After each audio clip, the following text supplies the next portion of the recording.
حیدرآباد کے پوش علاقے بنجارہ ہلز میں مقامی افراد کے ایک واٹس ایپ گروپ سے نکالے جانے کی شکایت کی گئی ہے اور واٹس ایپ گروپ سے نکالے جانے کے بعد خاتون نے مقامی پولیس سے رجوع کرتے ہوئے مطالبہ کیا ہے کہ انہیں دوبارہ گروپ میں شامل کیا جائے۔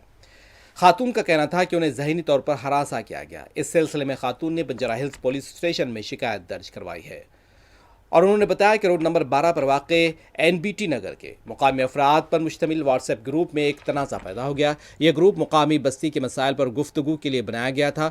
گروپ میں سیاسی نوعیت کے پیغامات شیئر کرنے پر سخت پابندی تھی اور اس کے باوجود جب ایسے پیغامات کا سلسلہ جاری رہا تو گروپ ایڈمن نے ارکان کو وارننگ بھی دی۔ پولیس کے مطابق شکایت کرنے والی خاتون نے وارننگ کے باوجود سیاسی نوعیت کے پیغامات شیئر کرنا جاری رکھا، جس پر گروپ ایڈمن نے انہیں واٹس ایپ گروپ سے نکال دیا۔ اس فیصلے کے خلاف خاتون پولیس اسٹیشن پہنچ گئیں، موقف اختیار کیا کہ گروپ میں دوبارہ شامل کیے جانے کی متعدد درخواستیں مسترد کیے جانے کے باعث انہیں ذہنی اذیت کا سامنا کرنا پڑا۔